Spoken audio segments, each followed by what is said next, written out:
So, hello and welcome to MEF members and honoured guests from around across the world of identity and authentication, as well as across the physical world itself. I know we have many attendees from joining us from, I think, most points on the map today. If this is your first MEF Connects virtual event, then we're very pleased to welcome you here, and certainly it's our first one of 2021. I'm going to show you a bit of slideware, hopefully very quickly. I'll talk for a little while and then I will introduce our esteemed guests. And plus, let me introduce my colleague, Andrew Parkin-White, who's the Program Director for IoT. Also, we've got some exciting news about Andrew. Hello, Andrew. Can you hear me all right? I can hear you perfectly, Ian. I want to talk today really about the work that we undertake in the Personal Data and Identity program, give you guys an update on what we've done, what we're planning to do for the rest of the year, and get the views of our esteemed guest panelists. So let me start with the panelists. I'm delighted that we're joined by our special guest panelists today. I'd like to introduce firstly Andrew Budd, the MEF chairman, CEO of iProve, CBE, and fellow of the Royal Academy of Engineering.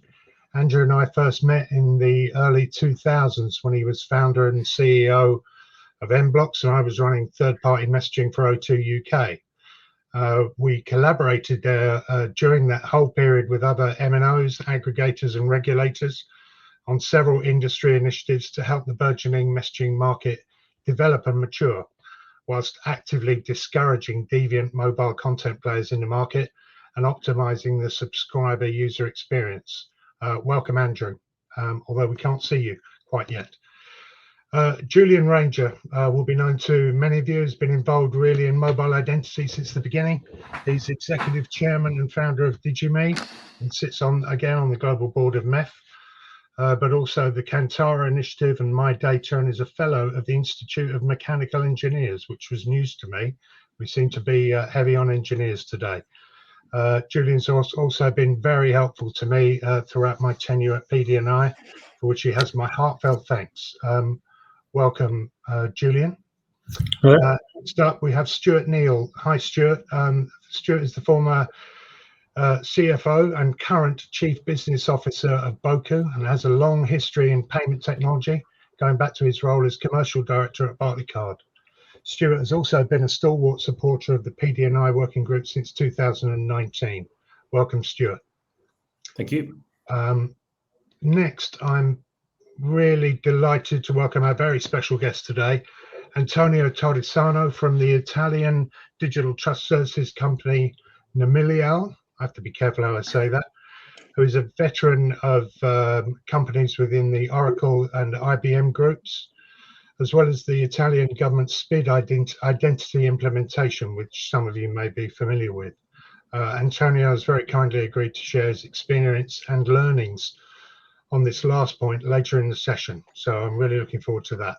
And last, but by no means least, I'm joined by my MEF colleague, Andrew Parkin-White, who I'm very pleased to announce from today will be taking the reins of the PD&I program moving forward into 2021.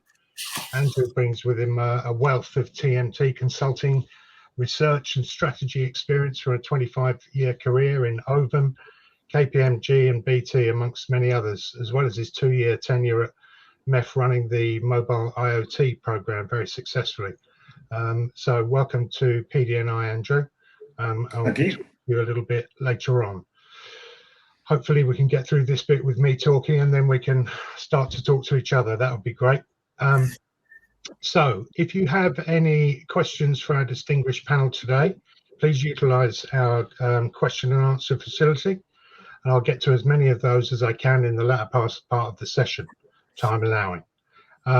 So let's just jump straight into today's agenda. I'll do a quick review of 2020.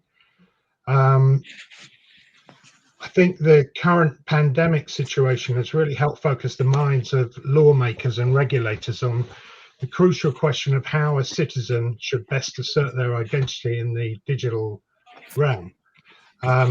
how our industry moves forward from this point on, with government, working with government across the world and establishing a sound digital identity and authentication trust framework will be key in developing a robust and secure digital economy for the future.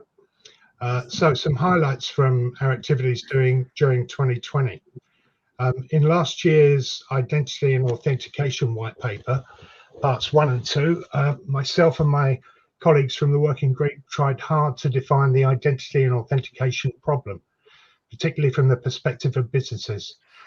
We wanted to assess its commercial impact day to day. If you're looking for a slightly more real world perspective on the question of identity and authentication, I'd very much encourage you to download it. I'll make the links available in the chat when I finally get to shut up and my esteemed guests get to speak.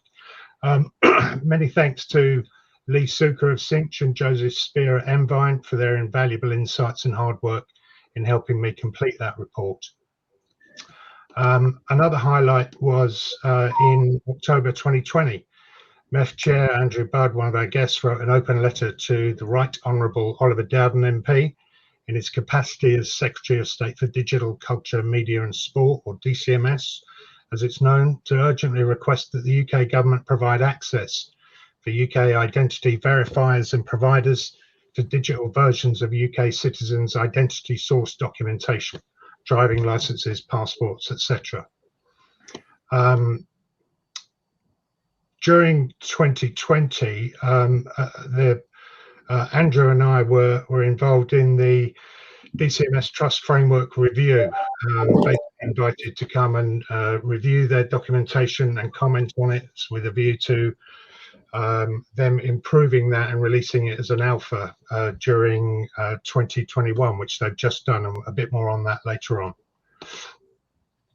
And lastly, in terms of highlights for 2020, I was personally delighted to be joined in some of our webinars by many of our expert working group members. You know who you are, and special guests. Many thanks to Judah Levine of Mondato and Jessica Figueras of the UK Cyber Security Council especially.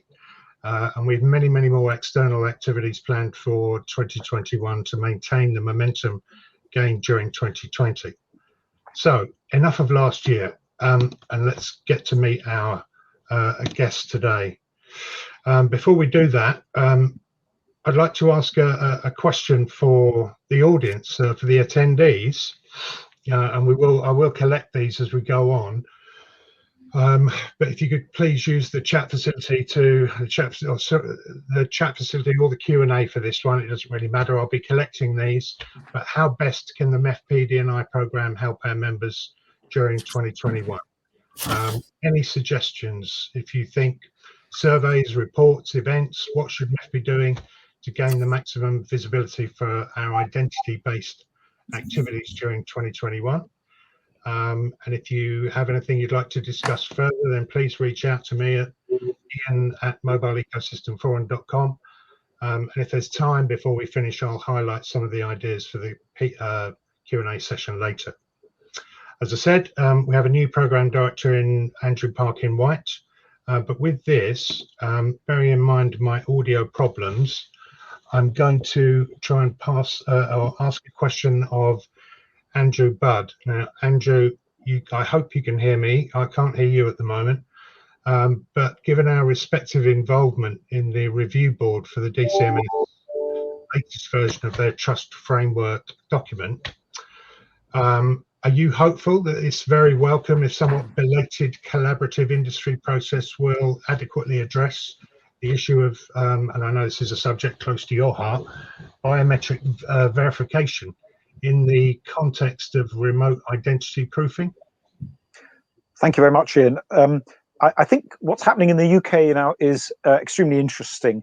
iProve is the world leader in face verification, so authentication using biometrics on any device to verify a person, both for identity proofing and for authentication. So we have no skin in the game when it comes to this or that type of identity structure.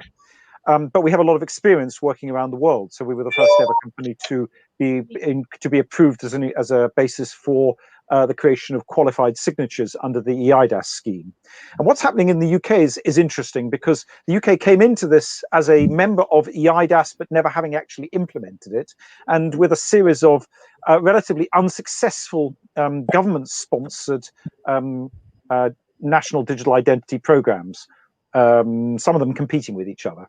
And what we're seeing now emerging from the consultation, this is partly due to your input, Ian, and the input of other members into that process, is a very interesting framework, which I think will be the foundation for a next generation. So rather than creating a national structure or making this or that choice, it's creating a framework in which many digital infrastructure, digital identity schemes can flower, and can enjoy the trust both of the relying parties and potentially of each other if they're federated.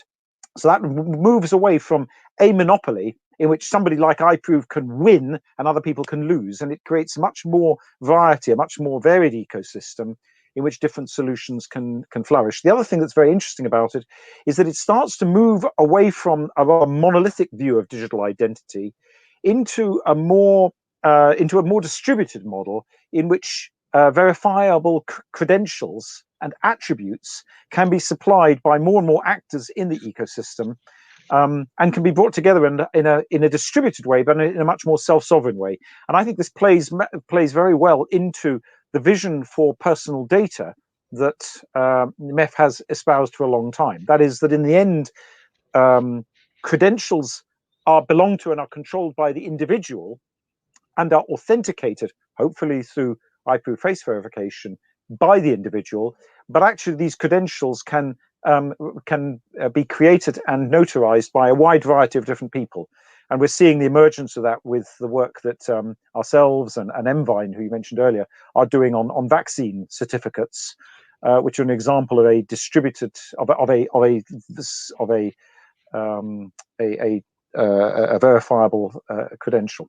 So that's a rather complicated way of weaving together what is happening in the British digital identity area, which I think is interesting. It's increasingly differentiated from EIDAS, although I think it will ultimately play into EIDAS, with the evolution of both self-sovereign and distributed personal data, which is, I think, something that is very close to MEF's heart. And if we can, as MEF, contribute to the encouragement of that kind of flexibility, then that's absolutely, as an organization, what we will be doing.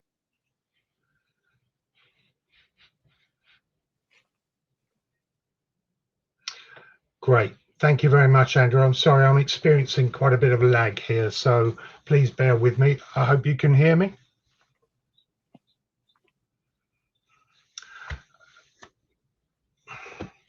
Right, this is going to prove a little bit difficult as I'm hearing myself now. I'd like to hand over to Julian. Julian, you've been a long time and stalwart supporter of the working group. Can I ask you for your perspective on the current state of identity and authentication, and also what needs to happen for us to realize real change? Yeah, hi everyone. Sort of looking at what the PD&I group is doing, because there's so much going on in identity. There's a lot of initiatives, and really what this group is about engaging with the members in the ecosystem to try and make sense of that rapidly developing identity ecosystem, and then trying to understand why it's important to us as members, as businesses. If you look back over many years, the identity ecosystem has never been a static one at all, but we're in quite a period of significant change. Andrew was just talking about mobile decentralized identity, and that is definitely the direction of travel. But it includes a whole variety of different aspects. There's, as Andrew was talking about, the ability to use biometrics on the phone to actively prove identity, and you can do that against paper documents. So I can bring my passport to the phone and either read the NFC chip or the picture and have it facially verified.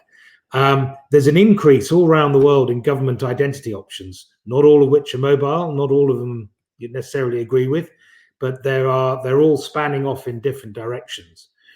There's a move to what's called self-sovereign identity. Now, that's more generally related to a thing called decentralized identifiers, DIDs, and the blockchain, but is also other individually owned wallets, vaults, libraries, whatever you want to call them, with identity information that's pushed by providers and presented by individuals. And there's no one way that is necessarily going to happen, though there's camps pushing in one or other direction. And then, of course, we've got the ability for governments or authorities to actually directly push digital versions of our passports, driving licenses to individuals for presentation.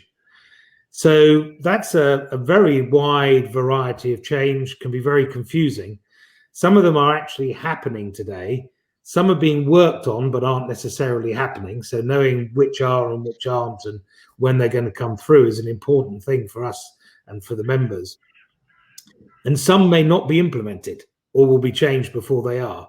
And I go as far as saying some have widespread support, some don't. If there's a question on SSI or something, I might generate a couple of criticisms myself. But not everyone will agree. There are very strong opinions on either side. So that's, I think, the real value and importance of this group, is making sense of that. What is actually happening? What do we, as members who have to implement these things, think? How do we influence the direction of travel? And how it relates to personal data usage, which is my particular specialism as DigiMe. Privacy, security, and consent are all wrapped up in this. They're all moving in that direction. So that's a common underpinning. But as I say, they can go in different areas. So to summarize for me, our key is, as businesses, is how do we use this stuff? What do we, the businesses, want, rather than what do the cognoscenti think we want? Two are not always the same thing. We shouldn't really be interested in how to define it. That is the province of the cognoscenti, if you like. But we should influence that from the former, from what we want as businesses. And I think the PD&I group, and encourage everyone to join, is where we can have that discussion as businesses about what makes sense today and in the near future for actual real implementation, real revenue, real support to our customers. Back to you, Ian. Thank you very much, Julian. I'm in the interesting position of hearing you about 10 seconds behind, and then hearing myself. So please bear with me. Stuart, welcome to the session. Are you able to give us your feedback on how Boku benefit by their engagement with the working group, and also, I suppose, what you'd like to see from MEF, what you'd like to see us doing during 2021 to provide even greater member value? Yeah, sure, I am, Ian. And it's good to know that if I say anything you don't like, I've got 10 seconds to run away before you actually hear it. So I joined the working group about a year ago, and I'm relatively new to MEF as well. And what I've found, speaking on behalf of Boku, identity is an area that is 10 miles wide. And you've already heard from Andrew and from Julian, different ways that different companies are approaching it. And it's very easy to get a little bit caught up in your own company's window looking into identity. So, Boku has a very different MO. We bring signals that we obtain from mobile phone networks in order to provide some assurances around authentication of a user, and we're completely aside from what many companies are doing in biometrics or what they're doing in data. And what I found particularly useful about the working group is you get to hear about what different organizations are bringing to the party. I think what's really clear to me now is that the identity is one of those areas where it will be solved by a kind of menu or a recipe of different solutions. There is no one silver bullet solution that gives you absolute global certainty around an identity. And, to be able to come together with different solutions to look at the sort of scope and scale of the identity universe is really, really helpful. I think the other area that we talk about quite a bit is, who are going to be the winners and losers in this space? As businesses, operating in the identity arena, we want to have some kind of knowledge and assurances that we're on the right track. We are incredibly reliant upon partnerships and upon distribution kind of arrangements, whether that being access to data or access to platforms where identity solutions are distributed. And so the work that was done around lobbying the UK government, for example, was really, really interesting. And there's a degree to this of, local governments being very, very slow to the party relative to maybe global IT infrastructures and platforms where they will get rapid distribution far quicker on a global scale. So I think it's really incumbent on the MEF working groups to look at this as a kind of global industry, to figure out, how we play as a group of organizations, and how we kind of lobby for progress in some areas, but also be aware of potential threats or I guess, we don't want to be the victims of someone else's strategy and distribution methods. And so, we have some really interesting discussions. It's the classic co-opetition model. We're happy to compete in the marketplace when we see each other across the negotiating tables. But in the group, the conversation is very interesting, and it's kept at the sort of strategic industry level. So I definitely would recommend that folks who are not involved, they get themselves involved. Back to you, Ian. That's great. Thank you very much, Stuart. No need to run there at all. That was great. I'd like to introduce my colleague, Andrew Parkin-White. I'm going to condense my pre-prepared introductory speech on this, Andrew. But could you perhaps talk to us about our discussion around the enterprise survey, why we were talking about that, what the possible use might be for the working group, etc.?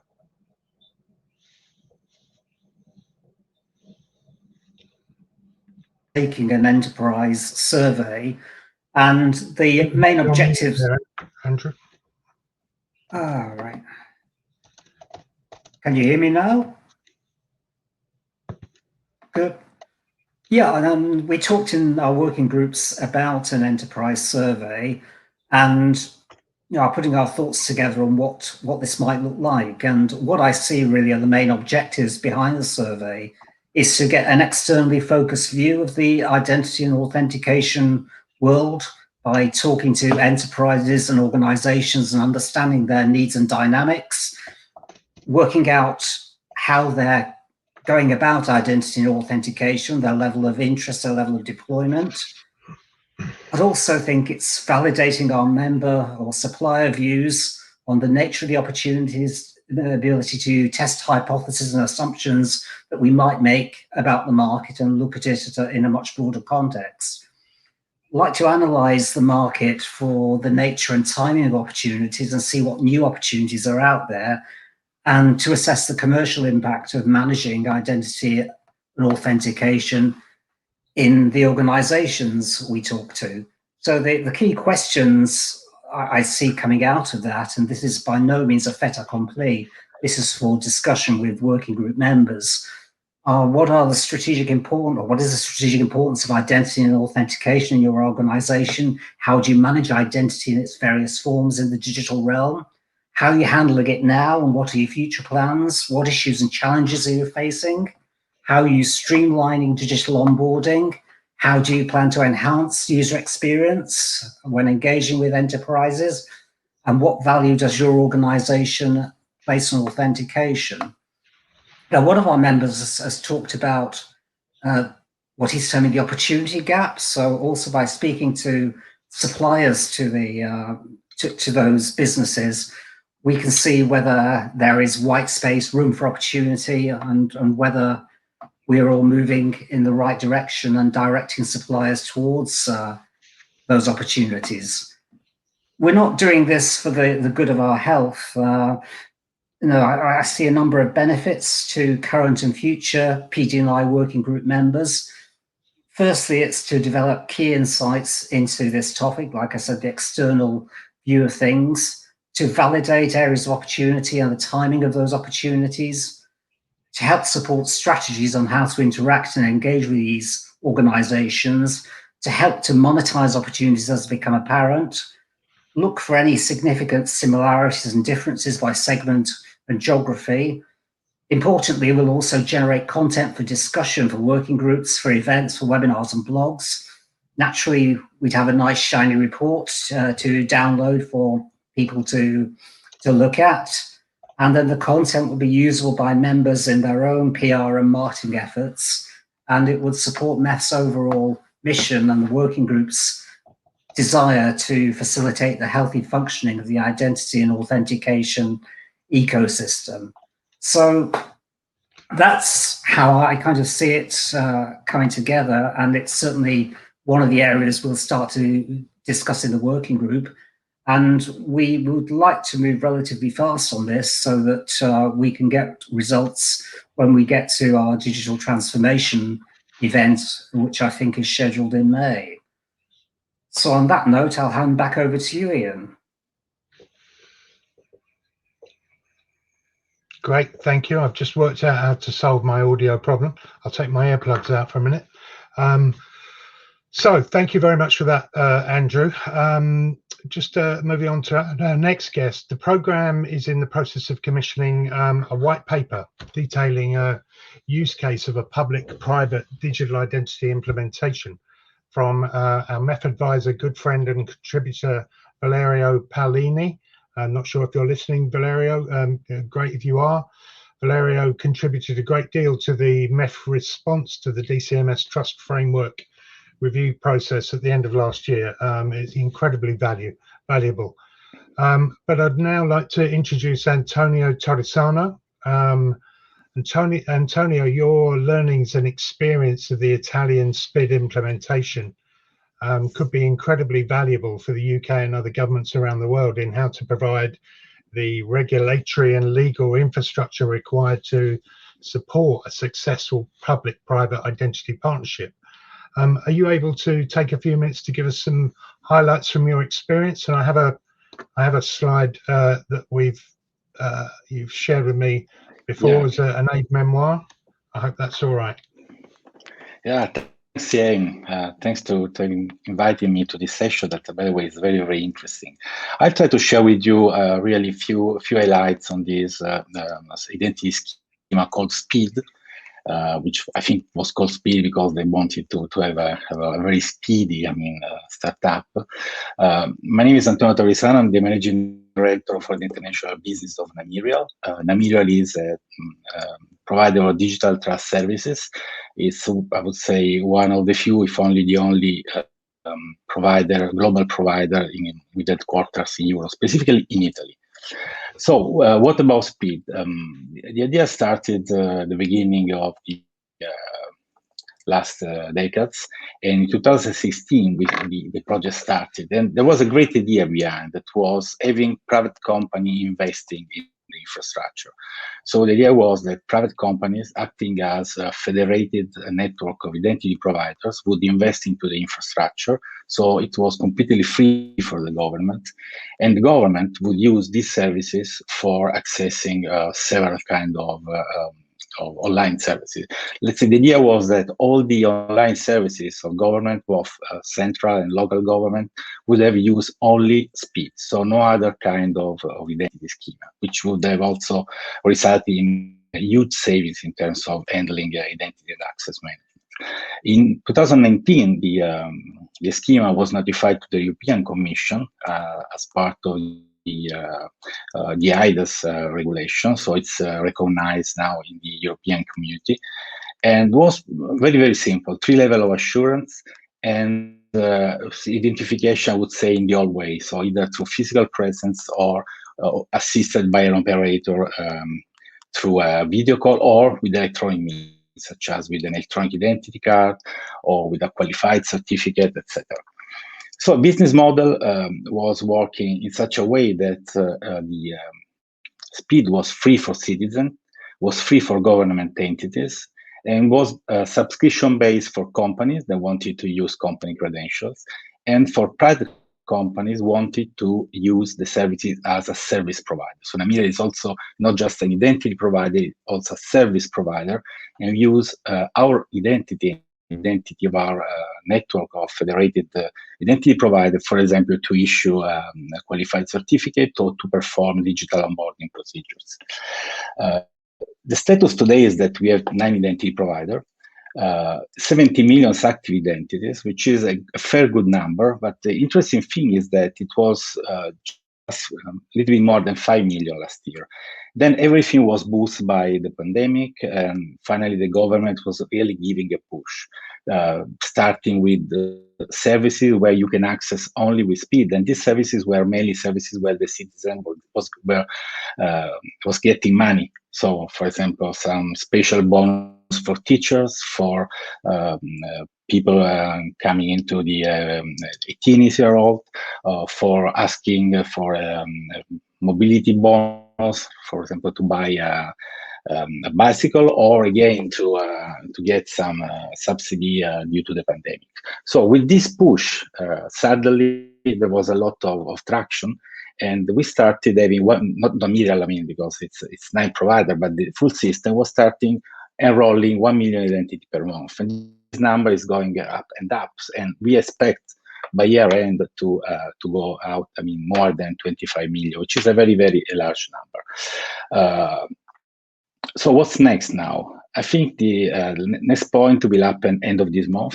After the end of this month, every government entities must provide access to their services only with speed or with electronic identity card. This will give really a very, very big boost.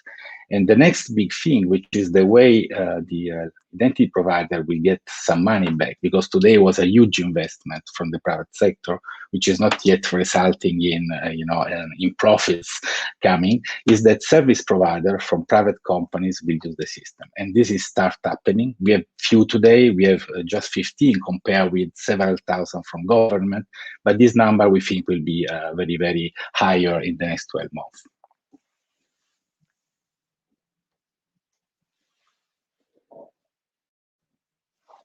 Jane, we don't hear you.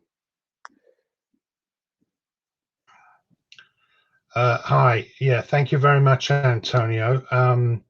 Thank you for that insight into your experience in Italy. I think it's really interesting, and I'm really looking forward to the white paper that we're looking to put together with Valerio, and obviously we would love your input as well. Really, for particularly the UK governments, and I know we've had a bit of a UK government focus today, but governments everywhere can learn from the implementation lessons in Italy, and I think that's really the way forward. I seem to have solved my technical gremlins, so now I'm not hearing myself in my own ear 10 seconds later. We are running a little bit shorter time, so I'm going to leave out some last minute bits here. Let me just get rid of that. Right, and so it just really behooves me to thank you for joining us from around the world today, for your input and engagement in spite of our technical difficulties. My apologies for that, and to the MEF team, that was my fault, I think. But I'd really like to thank my guests, Antonio Torresano, Andrew Budd, Stuart Neal, Julian Ranger, and I'm very happy that I'm leaving the PD&I program in the extremely capable hands of Andrew Parkin-White. It's been my honor and privilege to serve the PD&I working group for the past 2 years, and I'm confident that in Andrew's safe hands, we'll see great strides forward in its industry impact during 2021. My sincere thanks to all of the working group members for your support and counsel, and for your attention today. There are many more interesting sessions coming up this afternoon from MEF Ecosystems, so please stay tuned. Thank you very much to all my guests. You have a great afternoon. Cheers. Thanks, Ian. Bye. Bye now.